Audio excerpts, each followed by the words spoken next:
Hi, today I'm going to check out Slash's guitar tone on the Appetite for Destruction album. I've tried to replicate this tone a couple of times earlier, but never really fully got there.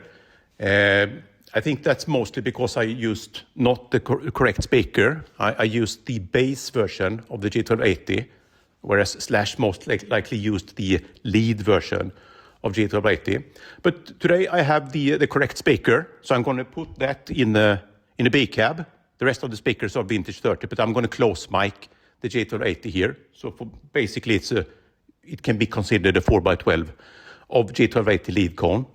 I'm going to play that with my amazing Marshall Forsberg S.I.R Studio 36. You know, the 36 was designed by Frank Levi as inspired by Tim Caswell's number 39. And Daniel Forsberg has recreated that in a beautiful way. Daniel is the master of a punchy Marshall tone to get the really punchy tone, yet not harsh. He's great at that. So I'm going to play it with my Gibson Les Paul R9. I'm using a super distortion in it, so that's kind of far from the Seymour Duncan Alnico 2 Pro that Slash used on this album, which is much brighter.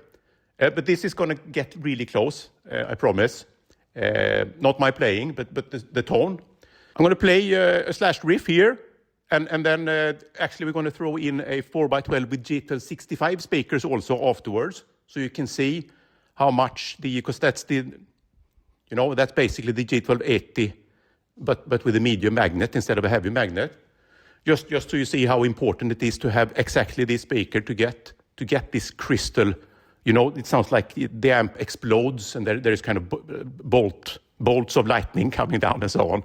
That's how this speaker sounds. All right, let's go.